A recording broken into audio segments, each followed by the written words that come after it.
വിശ്വാസ വിഷയങ്ങളിൽ കൂടുതൽ ആഴമുള്ള അറിവ് ദൃഢതരമായ വിശ്വാസത്തിന് വഴിയൊരുക്കുന്നു.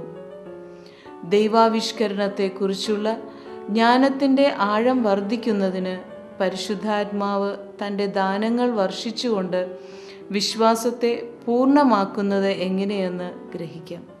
വിശ്വാസത്തിൻ്റെ സമർപ്പണം എന്ന് പറയുന്നത് ദൈവം യാന്ത്രികമായിട്ട് നമ്മിൽ സാക്ഷാത്കരിക്കുന്നതായ ഒരു പ്രവൃത്തി അല്ല, മറിച്ച് ദൈവം നമ്മുടെ സഹകരണത്തോടു കൂടി പൂർത്തിയാക്കുന്നതായ ഒരു പ്രവൃത്തിയാണ്. മനുഷ്യൻ്റെ സ്വാതന്ത്ര്യത്തിനും യുക്തിക്കും വിരുദ്ധമായിട്ടുള്ളൊരു പ്രവൃത്തിയല്ല വിശ്വാസം. മാനുഷിക സ്വഭാവത്തിന് തന്നെ നിരക്കുന്നത് തന്നെയാണ് വലിയൊരളവ് വരെ. പക്ഷേ മനുഷ്യൻ്റെ സ്വഭാവത്തെ അതിജീവിക്കുന്നു, അല്ലെങ്കിൽ കവച്ചു വയ്ക്കുന്നതായ ചില സവിശേഷതകൾ അതിൽ ഉണ്ടായിരിക്കും എന്നുള്ളതും നമുക്കറിയാം. വിശ്വാസത്തിൻ്റെ മറ്റൊരു പ്രത്യേകത വിശ്വാസവും ബുദ്ധിയും തമ്മിലുള്ളതായ ബന്ധമാണ്. വിശ്വാസവും യുക്തിയും തമ്മിലുള്ള ബന്ധമുണ്ടെന്ന് എനിക്ക് തോന്നുന്നത് മാർപ്പാപ്പയുടെ ഒരു ചാക്രിക ലേഖനം നിങ്ങൾ വായിച്ചിട്ടുണ്ടായിരിക്കും അല്ലേ? അതിൻ്റെ പേരെന്താണ്? വിശ്വാസവും യുക്തിയും. ഓക്കെ, വിശ്വാസവും യുക്തിയും. അപ്പോൾ അങ്ങനെ ഒരു ചാക്രിക ലേഖനം തന്നെയുണ്ട്. ആ വിഷയം കൂടുതലായിട്ട് പഠിക്കാൻ താല്പര്യമുള്ളവർക്ക് ജോൺ പോൾ രണ്ടാമൻ്റെ ആ ചാക്രിക ലേഖനം വായിക്കുന്നത് വളരെ നല്ലതാണ്. വളരെ എന്താ പറയണേ, അപഗ്രഥനങ്ങൾക്ക് ശേഷം അല്ലെങ്കിൽ റിസർച്ചിന് ശേഷം തയ്യാറാക്കിയിട്ടുള്ളതായ ഒരു ചാക്രിക ലേഖനമാണത്. അപ്പോൾ ആ കാര്യമാണ് ഇവിടെ പറഞ്ഞിരിക്കുക. ദൈവത്തിൻ്റെ ആധികാരികതയുടെ അടിസ്ഥാനത്തിലാണ് നമ്മൾ കാര്യങ്ങൾ വിശ്വസിക്കുന്നത്. പക്ഷേ വിശ്വസിക്കുക എന്നുള്ളത് തന്നെ യുക്തിപൂർവകമാണ്. അതുകൊണ്ട് തന്നെ തീർത്തും അയുക്തികമായ മനുഷ്യബുദ്ധിക്ക് നിരക്കാത്തതായ കാര്യങ്ങൾ മനുഷ്യബുദ്ധി കൊണ്ട് ഗ്രഹിക്കാൻ പക്ഷേ സാധിക്കാത്തതുണ്ടാകാം. പക്ഷേ ഈ വിശ്വസിക്കുക എന്നുള്ളത് യുക്തിപൂർവകമായ ഒരു കാര്യമാണ്. അതുപോലെ തന്നെ യുക്തി ദൈവം തന്ന ദാനമാണ്.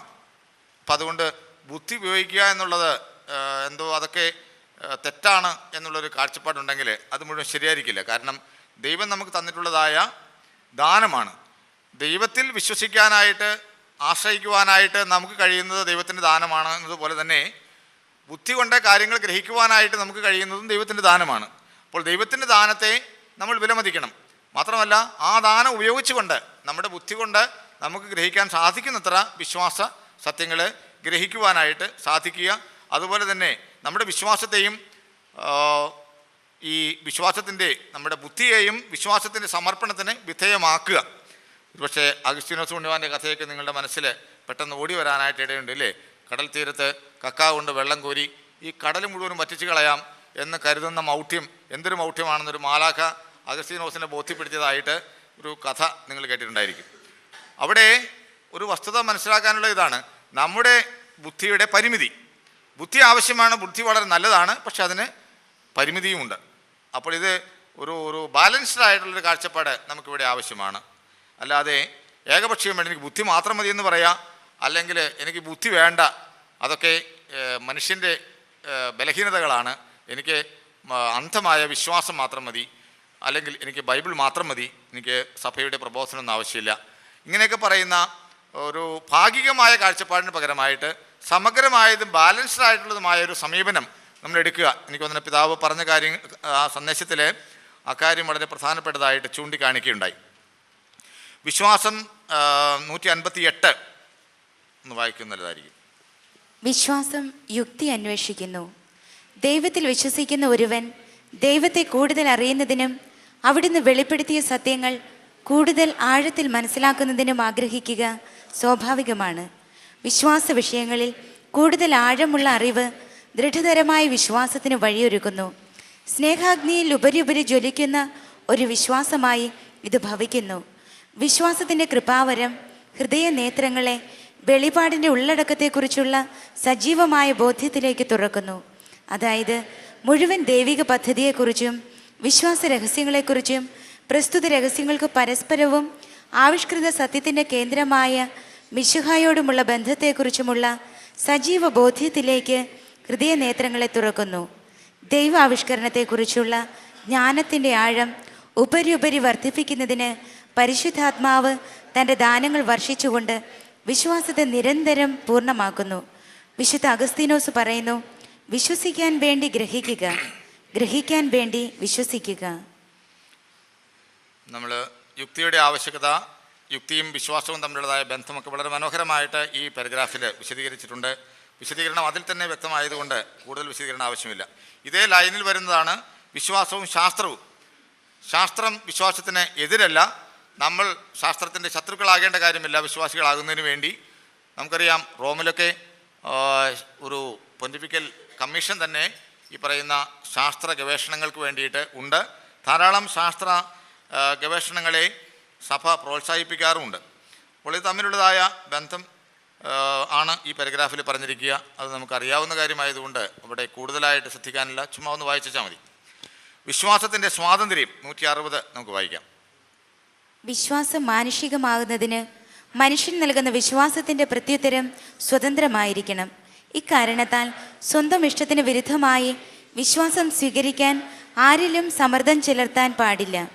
പ്രകൃതിയാതി തന്നെ വിശ്വാസ പ്രഖ്യാപനം ഒരു സ്വതന്ത്ര പ്രവർത്തനമാണ്. ആത്മാവിലും സത്യത്തിലും തന്നെ സേവിക്കുവാൻ ദൈവം മനുഷ്യനെ വിളിക്കുന്നു. തന്മൂലം ഇത് സ്വീകരിക്കുവാൻ മനുഷ്യൻ തൻ്റെ മനസ്സാക്ഷിയിൽ ചുമതലപ്പെട്ടവനാണെങ്കിലും അതിനായി അവൻ നിർബന്ധിക്കപ്പെടുന്നില്ല. ഈ സത്യം അതിവിശിഷ്ടമായി യേശുക്രിസ്തുവിൽ പ്രകടമായി. വിശ്വാസത്തിലേക്കും മാനസാന്തരത്തിലേക്കും ക്രിസ്തു ജനങ്ങളെ ക്ഷണിച്ചു. പക്ഷേ യാതൊരുവിധ സമ്മർദ്ദവും അവരുടെ മേൽ ചെലുത്തിയില്ല. അവിടുന്ന് സത്യത്തിന് സാക്ഷ്യം വഹിച്ചു. എങ്കിലും അതിനെ എതിർത്തവരുടെ മേൽ അത് അടിച്ചേൽപ്പിക്കാൻ അവിടുന്ന് ആഗ്രഹിച്ചില്ല. ക്രിസ്തുവിൻ്റെ രാജ്യം വളരുന്നത് കുരിശിൽ ഉയർത്തപ്പെട്ട അവിടുന്ന് എല്ലാ മനുഷ്യരെയും തന്നിലേക്ക് ആകർഷിക്കുന്ന സ്നേഹം കൊണ്ടാണ്. വിശ്വാസ സത്യങ്ങൾ നമ്മൾ എല്ലാവരും സ്വീകരിക്കേണ്ടതാണ്. പക്ഷേ ഇവിടെ പറയുമ്പോൾ വിശ്വാസം സ്വീകരിക്കാൻ ആരിലും സമ്മർദ്ദം ചെലുത്താൻ പാടില്ല എന്ന് വിചാരിച്ചുകൊണ്ട് ഇപ്പോൾ നമ്മൾ കുട്ടികളെയൊക്കെ അല്ലെങ്കിൽ അറിവില്ലാത്തവരെയൊക്കെ അവരെ നമ്മൾ കാര്യങ്ങൾ വിശ്വാസം പറഞ്ഞു കൊടുക്കരുത് എന്നുള്ള അർത്ഥമല്ല. പക്ഷേ സ്വാതന്ത്ര്യത്തിൻ്റെ ഒരു അംശം എപ്പോഴും മാനിക്കപ്പെടണം. അത് മനസ്സാക്ഷിയുടെ അടിസ്ഥാനത്തിൽ, മനുഷ്യൻ്റെ മഹത്വത്തിൻ്റെ അടിസ്ഥാനത്തിൽ അംഗീകരിക്കുന്നതായ കാര്യമാണ്. വിശ്വാസത്തിൻ്റെ മൂല്യമുണ്ടാകുന്നത്, വിശ്വാസ സമർപ്പണ മൂല്യമുള്ളതായി തീരുന്നത് അത് സ്വതന്ത്രമായ ഒരു പ്രവൃത്തി ആയതുകൊണ്ട് തന്നെയാണ്, അല്ലെങ്കിൽ ആയതുകൊണ്ട് കൂടിയാണ്. ഏതായാലും ആ പാരഗ്രാഫ് നമുക്ക് ഇത്തരത്തിലുള്ളതായ സംശയങ്ങളുള്ള മേഖലകൾക്ക് ആവശ്യമായൊരു വിശദീകരണം നമ്മളെ തൃപ്തിപ്പെടുത്തുവാനായിട്ട് പൂർണ്ണമായിട്ടും സാധ്യമായില്ലെങ്കിലും വളരെ വലിയൊരളവിൽ സഹായിക്കുന്ന ഒരു പാരഗ്രാഫാണ്. പ്രത്യേകിച്ച് വിശ്വസിക്കാൻ പറ്റാത്ത വിഷയങ്ങളുണ്ടായിരിക്കുമ്പോൾ വിശ്വാസിയായിരിക്കാൻ ആഗ്രഹിക്കുന്നയാൾക്ക് ഉണ്ടാകുന്ന സംഘർഷത്തെ എങ്ങനെയാണ് നേരിടാനായിട്ട് കഴിയുക? വിശ്വാസത്തിൻ്റെ ആവശ്യകത അത് നമുക്കറിയാവുന്നതാണ് അല്ലേ? എങ്കിലും വായിക്കാം, ഒരു ചെറിയ പാരഗ്രാഫിലേ ഉള്ളൂ. യേശുക്രിസ്തുവിലും നമ്മുടെ രക്ഷയ്ക്കായി അവിടുത്തെ അയച്ചവനിലും വിശ്വസിക്കുക നിത്യരക്ഷാ പ്രാപ്തിക്ക് ആവശ്യമാണ്. കാരണം ദൈവത്തെ പ്രസാദിപ്പിക്കുന്നതിനും അവിടുത്തെ മക്കളുടെ സംസർഗത്തിലേക്ക് വരുന്നതിനും വിശ്വാസം കൂടാതെ മനുഷ്യർക്ക് സാധ്യമല്ല. വിശ്വാസം കൂടാതെ ആരും നീതീകരണം നേടിയിട്ടില്ല. അവസാനം വരെ വിശ്വാസത്തിൽ ഉറച്ചു നിൽക്കാത്ത ആരും നിത്യരക്ഷ പ്രാപിക്കുകയില്ല. ഒരു പരമ്പരാഗത ശൈലിയിൽ ആണ് ഈ കാര്യങ്ങളെല്ലാം പറഞ്ഞിരിക്കുക. പ്രത്യേകിച്ച് ഈ ഭാഗത്ത് അതിൻ്റെ സന്ദേശം നമുക്ക് മനസ്സിലാവുന്നു. വിശ്വാസത്തിൻ്റെ ആവശ്യകത അത് തീർച്ചയായിട്ടും നമ്മളെപ്പോലുള്ളവർക്ക് വളരെ പ്രകടമായിട്ടുള്ള കാര്യമാണ്. വിശ്വാസത്തിൻ്റെ നിലനിൽപ്പിനെ കുറിച്ചാണ് 162 പറയുക. എന്ന് പറഞ്ഞാൽ വിശ്വാസം എപ്പോഴും ഒരു നിരന്തരമായൊരു പ്രവൃത്തിയാണ്. പിന്നോട്ട് പോകാനുള്ളതായ സാധ്യതയുണ്ട്, മുന്നോട്ട് പോകാനായിട്ട് ശ്രമിക്കേണ്ടതായ കടമയുമുണ്ട്. എന്ന് പറഞ്ഞാൽ ഞാൻ വിശ്വസിക്കുന്നവനായി എന്ന് പറയുന്നത് മാമോദിസ സ്വീകരിക്കുന്നവരോട് തീരുന്നില്ല. അവിടെ എല്ലാ വിശ്വാസവും നമ്മൾ ഏകദേശം കൊച്ചുകുഞ്ഞായിരിക്കുമ്പോൾ യാതൊരു വിവരമില്ലാതെ നമുക്ക് വേണ്ടി ജ്ഞാനസ്നാന മാതാപിതാക്കൾ ഏറ്റു പറയുന്നുണ്ട്. ഇനി അത് നമ്മൾ കുറച്ചുകൂടി കഴിഞ്ഞ് ബോധപൂർവ്വം ഏറ്റു പറഞ്ഞാലും ആ ഒരു ഏറ്റുപറച്ചിലിൽ അവസാനിക്കുന്നില്ല. വാസ്തവത്തിൽ വിശ്വാസം എന്ന് പറയുന്നത് അനുസരണത്തിൻ്റെ സമർപ്പണമാണെന്ന് പറഞ്ഞു. ആ അനുസരണത്തിൻ്റെ സമർപ്പണം ജീവിതത്തിൻ്റെ ആദ്യം മുതൽ, അത് ആരംഭിക്കുന്ന ദിവസം മുതൽ അവസാനിക്കുന്ന ദിവസം വരെ നിലനിന്ന് പോകുന്ന അല്ലെങ്കിൽ വളരേണ്ടതായ ഒരു കാര്യമാണ്. നിലനിൽക്കുകയും വളരുകയും ചെയ്യുന്ന ഒരു സ്വഭാവം വിശ്വാസത്തിനുണ്ട്. അതുപോലെ തന്നെ അത് തളരാനും അത് നഷ്ടപ്പെടാനും ഉള്ളതായ സാധ്യതയുമുണ്ട്. അതുകൊണ്ട് വിശ്വാസത്തിൽ നിലനിൽക്കുക എന്നുള്ളതിന് നമ്മൾ ബോധപൂർവം ശ്രമിക്കേണ്ടതായ ഒരാവശ്യം ഉണ്ട് എന്നാണ് ഈ ഭാഗത്ത് പറയുക. ദൈവവചനം കൊണ്ട് നാം അതിനെ പരിപോഷിപ്പിക്കണം. നമ്മുടെ വിശ്വാസം വർദ്ധിപ്പിക്കണമേ എന്ന് കർത്താവിനോട് യാചിക്കണം. വിശ്വാസം സ്നേഹത്താൽ പ്രവർത്തന നിരതമാകണം. പ്രത്യാശയിൽ നിലനിർത്തപ്പെടണം. സഭയുടെ വിശ്വാസത്തിൽ രൂഢമൂലമാകണം. ഇങ്ങനെ ആ പാരഗ്രാഫ് അവസാനിക്കുന്നു. വിശ്വാസം നിത്യജീവൻ്റെ സമാരംഭമാണ്. വിശ്വാസം എന്നുള്ളത് സമ്പൂർണമായ വ്യക്തിയുടെ സമ്പൂർണമായ സമർപ്പണമായിരിക്കുമ്പോൾ സ്വാഭാവികമായിട്ടും ആ സമർപ്പണത്തിൻ്റെ പൂർണ്ണതയാണ് നിത്യജീവൻ എന്ന് പറയുന്നത്. കാരണം എന്താണ്? താല്പര്യപൂർവ്വം സ്വമനസ ദൈവത്തിന് നമ്മെ തന്നെ പൂർണ്ണമായിട്ട് സമർപ്പിക്കുക എന്നുള്ള പ്രവൃത്തിയിൽ നിലനിൽക്കുന്നയാൾ അതിൽ തുടരുകയാണ് സ്വർഗീയാവസ്ഥയിൽ എന്ന് നമുക്ക് പറയാൻ സാധിക്കും. ആ അർത്ഥത്തിൽ നിത്യജീവൻ്റെ ആരംഭം തന്നെയാണ് വിശ്വാസവും. ഇപ്പോഴാണ് വിശ്വാസത്തിൻ്റെ സാക്ഷികളിലേക്ക് നാം തിരിയേണ്ടത്. നമ്പർ 165. വിശ്വാസത്തിന് സാക്ഷികളുണ്ട്, അല്ലെങ്കിൽ സാക്ഷികളാകാനുള്ള കാര്യത്തെക്കുറിച്ച് പറയാം. 165. ഇപ്പോഴാണ് വിശ്വാസത്തിൻ്റെ സാക്ഷികളിലേക്ക് നാം തിരിയേണ്ടത്. യാതൊരു ആശയ്ക്കും വഴിയില്ലാതിരുന്നിട്ടും പ്രത്യാശയോടെ വിശ്വസിച്ച അബ്രാഹാം തൻ്റെ പുത്രൻ്റെ കുരിശുമരണത്തിൻ്റെയും സംസ്കാരത്തിൻ്റെയും അന്ധകാരത്തിൽ പങ്കുചേർന്ന് തൻ്റെ വിശ്വാസ തീർത്ഥാടനത്തിൽ വിശ്വാസത്തിൻ്റെ രാത്രിയിലേക്ക് നടന്നു നീങ്ങിയ മറിയം കൂടാതെ മറ്റു പലരും വിശ്വാസത്തിൻ്റെ ഉത്തമ സാക്ഷികളാണ്. സാക്ഷികളുടെ വലിയൊരു മേഘം നമ്മെ വലയം ചെയ്യുന്നതിനാൽ നമുക്ക് നമ്മെ ചുറ്റിയിരിക്കുന്ന ഭാരവും പാപവും നീക്കിക്കളയാം. നമുക്കായി നിശ്ചയിച്ചിരിക്കുന്ന ഈ ഓട്ടപ്പന്തയം സ്ഥിരോത്സാഹത്തോടെ ഓടിത്തീർക്കാം. നമ്മുടെ വിശ്വാസത്തിൻ്റെ നാഥനും അതിനെ പൂർണ്ണതയിലെത്തിക്കുന്നതിനുമായ യേശുവിനെ മുന്നിൽ കണ്ടുകൊണ്ട് വേണം നാം ഓടാൻ. വിശ്വാസത്തിൽ വളരാനായിട്ട് നമുക്ക് ധാരാളം സാഹചര്യങ്ങളുണ്ട്. അതുപോലെ തന്നെ വിശ്വാസത്തിന് സാക്ഷികളെ ധാരാളമായിട്ട് നമ്മൾ കാണുന്നു. ആ സാക്ഷികളുടെ നിരയെക്കുറിച്ചാണ് ഈ പാരഗ്രാഫിൽ പറഞ്ഞത്. അതൊരു പ്രത്യാശ നൽകുന്നതായ ഒരു കാര്യമാണ്. വിശ്വാസത്തിൽ വിജയിച്ചവരായിട്ടുള്ള അനേകം പേരുണ്ട്. വിശുദ്ധന്മാരെന്ന് നമ്മൾ പറയുന്നവരെല്ലാം ആ കൂട്ടത്തിൽ പെടുന്നവരാണ്. അടുത്ത നമ്പർ 166 ആ സെക്ഷനിൽ ഇനി വരുന്നത് വിശ്വസിക്കുന്നു എന്നുള്ളത് കേവലം വ്യക്തിപരമായ ഒരു പ്രവൃത്തി മാത്രമല്ല, അത് നമ്മൾ കൂട്ടായ്മയിൽ ചെയ്യേണ്ടതായ ഒരു പ്രവൃത്തിയാണ്. വിശ്വാസ സമർപ്പണം തന്നെയും വിശ്വാസ സമർപ്പണത്തിൻ്റെ ജീവിതം നമ്മൾ കൂട്ടായ്മയിൽ നടത്തേണ്ടതായ ഒന്നാണ്. ഞാൻ എൻ്റെ ദൈവത്തിൽ സമ്പൂർണ്ണമായിട്ട് ആശ്രയിക്കുന്നു, ഞാൻ എൻ്റെ ദൈവത്തിന് എന്നെ തന്നെ പൂർണ്ണമായിട്ട് സമർപ്പിക്കുന്നു എന്നുള്ളത് ശരിയാണ്. പക്ഷേ ഞാൻ എന്നുള്ളത് ഞങ്ങൾ എന്നുകൂടി സങ്കല്പിക്കേണ്ടതുണ്ട്.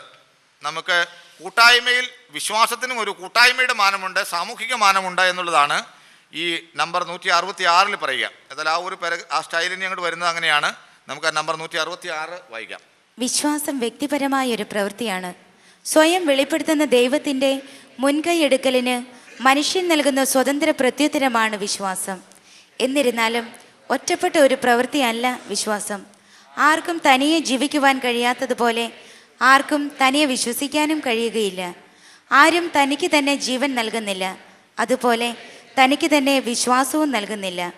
വിശ്വാസി മറ്റുള്ളവരിൽ നിന്ന് വിശ്വാസം സ്വീകരിച്ചു, അയാൾ അത് മറ്റുള്ളവർക്ക് പകർന്നു കൊടുക്കുകയും വേണം. യേശുവിനോടും മനുഷ്യരോടും നമുക്കുള്ള സ്നേഹം നമ്മുടെ വിശ്വാസത്തെപ്പറ്റി മറ്റുള്ളവരോട് സംസാരിക്കാൻ നമ്മെ നിർബന്ധിക്കുന്നു. ഇങ്ങനെ ഓരോ വിശ്വാസിയും വിശ്വാസികളുടെ വലിയ ശൃംഖലയുടെ ഒരു കണ്ണിയാണ്.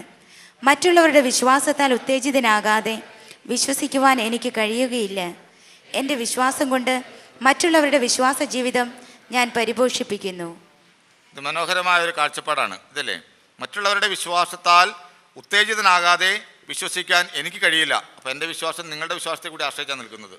പക്ഷേ അപ്പോൾ നിങ്ങളുടെ വിശ്വാസം എൻ്റെ വിശ്വാസത്തെ കൂടി ആശ്രയിച്ചാണ് നിൽക്കുന്നുള്ളതായൊരു ബോധ്യം എനിക്ക് വേണം. അതുകൊണ്ട് നിങ്ങളുടെ വിശ്വാസത്തെ വളർത്താനായിട്ടുള്ളതായ ഉത്തരവാദിത്വം എനിക്കുണ്ട്, നിങ്ങൾക്കുണ്ട്, എനിക്കുമുണ്ട്, നമുക്കെല്ലാവർക്കുമുണ്ട്. അപ്പോൾ നമ്മൾ ഒന്നിച്ചാണ് വിശ്വാസത്തിൽ നിലനിൽക്കുന്നതും വിശ്വാസത്തിൽ വളരുന്നതും. ഇങ്ങനെയുള്ള ഒരു കൂട്ടായ്മയുടെ കാഴ്ചപ്പാട് വിശ്വാസത്തിൻ്റെ മേഖലയിൽ നിലനിർത്തുക എന്നുള്ളത് വളരെ പ്രധാനപ്പെട്ടതായ ഒരു കാഴ്ചപ്പാടാണ്. നമുക്ക് ഒരു പ്രൊബ്ലമാറ്റിക് ആയിട്ടുള്ള ഒരു വിഷയം വരുന്നത് വിശ്വാസത്തിൻ്റെ ഭാഷയാണ്. വിശ്വാസത്തിൻ്റെ ഭാഷ എനിക്ക് തോന്നുന്നത് അത് വളരെ തിയോളജിക്കലായിട്ടുള്ളൊരു വിഷയം കൂടിയാണ്. അതായത് വിശ്വാസത്തിൻ്റെ ഭാഷയ്ക്ക് ഒരു പ്രത്യേകതയുണ്ട്. ഓരോ ഭാഷയ്ക്കും ഓരോ പ്രത്യേകത, ഓരോ ഭാഷയ്ക്കും ഓരോ പ്രത്യേകത ഉണ്ടെന്ന് പറഞ്ഞാൽ ഗ്രീക്കിനും ഹീബ്രുവിനും മലയാളത്തിനും വ്യത്യാസമുണ്ടെന്നുള്ളത് നമുക്കറിയാം. അത് മാത്രമല്ല പ്രശ്നം. ഭാഷ എന്ന് പറയുന്നത് ഒരമ്മയും കുഞ്ഞും തമ്മിൽ സംസാരിക്കുമ്പോൾ അതൊരു ഭാഷയാണ് അല്ലേ, അമ്മയുടെയും കുഞ്ഞിൻ്റെയും ഭാഷ. അപ്പോൾ അമ്മ കുഞ്ഞിനോട് വർത്തമാനം പറയുമ്പോഴേക്കും വലിയ തിയോളജിക്കൽ വാക്കുകളൊന്നും ഉപയോഗിക്കില്ല. അമ്മ ഒരു കോളേജ് പ്രൊഫസറാണെങ്കിലും ആ പ്രൊഫസറിനനുസൃതമായ ഗവേഷണ വാക്കുകളൊന്നും കുഞ്ഞിനോട് ഉപയോഗിക്കുമോ? ഇല്ല. കുഞ്ഞിനോട് മനസ്സിലാകില്ല എന്ന് മാത്രമല്ല, അമ്മ ഒരിക്കലും ഉപയോഗിക്കുകയില്ല. അപ്പോൾ ഒരു ഭാഷ, സന്ദർഭത്തിന് അനുസരിച്ചുള്ളതായൊരു ഭാഷയുണ്ട്. ഭാഷ എന്ന് പറയുന്നത് ദൈവശാസ്ത്ര മേഖലയിലും അതിന് വളരെ പ്രാധാന്യമുണ്ട്. നമ്മുടെ ഭാഷ പ്രത്യേകിച്ച്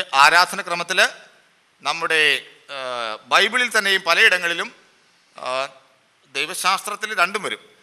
ഉള്ള ഭാഷ എന്ന് പറയുന്നത് വിശ്വാസത്തിൻ്റെ ഭാഷയാണ്. അപ്പോൾ വിശ്വാസത്തിൻ്റെ പ്രത്യേകതകൾക്കനുസരിച്ച് ആ ഭാഷയ്ക്കും പ്രത്യേകതകളുണ്ട്. അമ്മയും കുഞ്ഞുമായിരിക്കുന്ന സാഹചര്യത്തിന് അനുസരിച്ചുള്ളതായ ഭാഷ പോലെയാണ് ഇവിടെ വിശ്വാസവും ദൈവവും തമ്മിലുള്ളതായ ബന്ധത്തിൻ്റെ അടിസ്ഥാനത്തിൽ ഒരു പ്രത്യേകമായ ഭാഷയാണ്.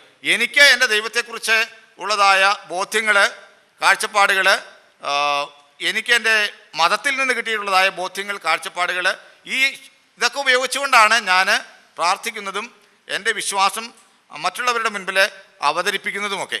അപ്പോൾ ചിലപ്പോൾ അങ്ങനത്തെ ഭാഷകൾ മറ്റുള്ളവർക്ക് കൃത്യമായിട്ട് മനസ്സിലായിക്കൊള്ളണമെന്നില്ല, അല്ലേ?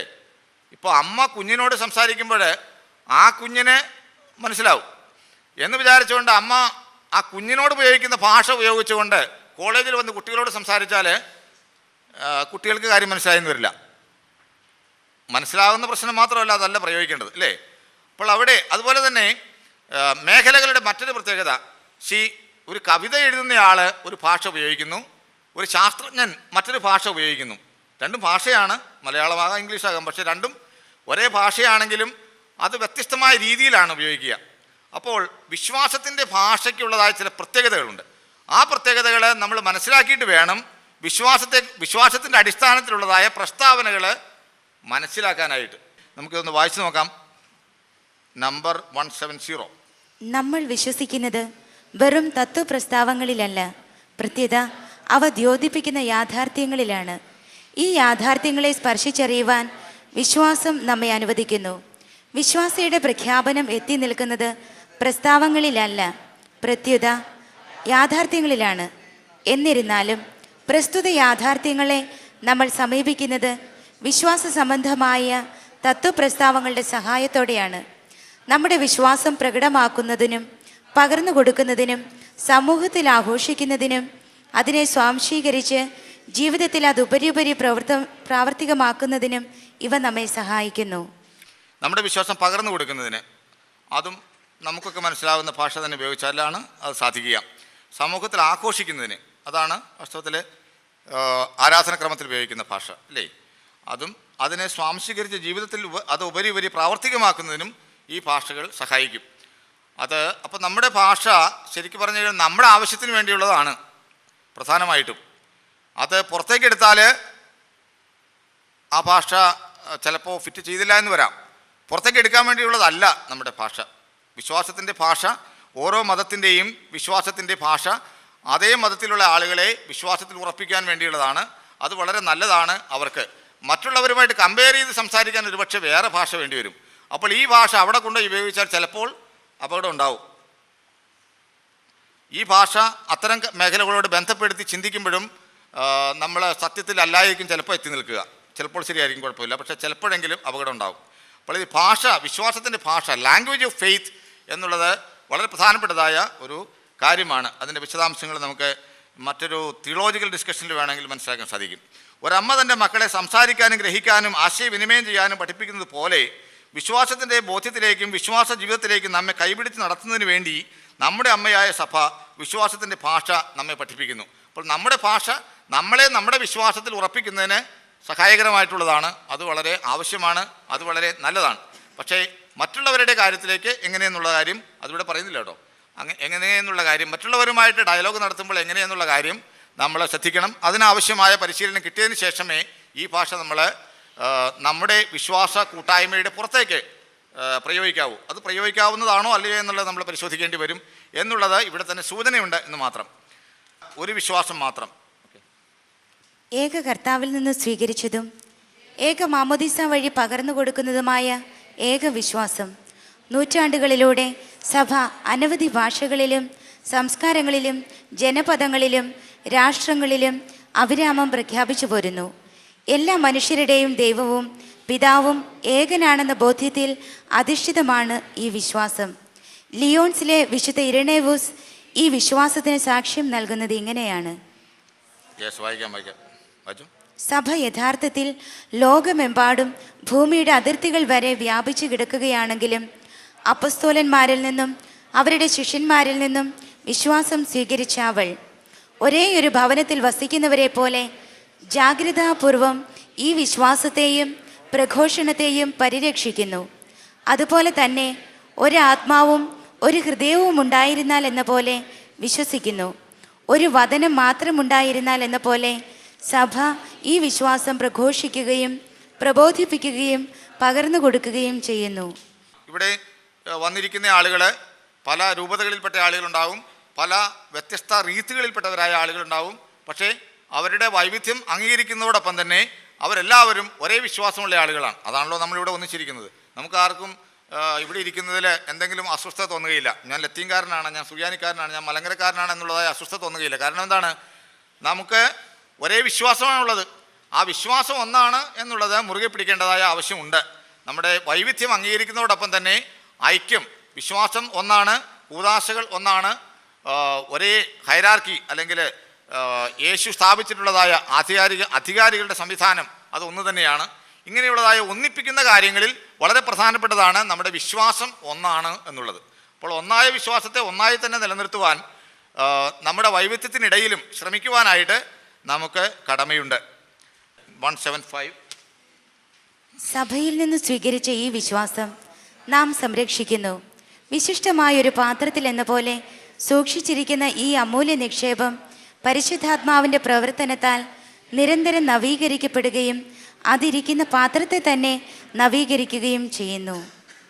പരിശുദ്ധാത്മാവിൻ്റെ പ്രവർത്തനത്താൽ നിരന്തരം നവീകരിക്കപ്പെടുകയും അത് ഇരിക്കുന്ന പാത്രത്തെ തന്നെ നവീകരിക്കുകയും ചെയ്യുന്നു. ഇവിടെ രണ്ടും കൂടി മിക്സ് ചെയ്തിട്ടാണ് ഇവിടെ പ്രയോഗിച്ചിരിക്കുന്നത്. വിശ്വാസം ഒരു സത്യമായിട്ടും വിശ്വാസം ഒരു ജീവിതമായിട്ടും രണ്ടും മിക്സ് ചെയ്തുകൊണ്ടുള്ളതായ ഒരു പ്രയോഗമാണ് ഇവിടെ നടന്നിരിക്കുക. ഏതായാലും നമ്മൾ കണ്ട കാര്യങ്ങൾ എന്താണെന്നുള്ളത് ഇപ്പോൾ ഏകദേശം ഒരു ധാരണയുണ്ട്. നമുക്ക് ഈ സെക്ഷൻ ഇവിടെ അവസാനിപ്പിക്കാം.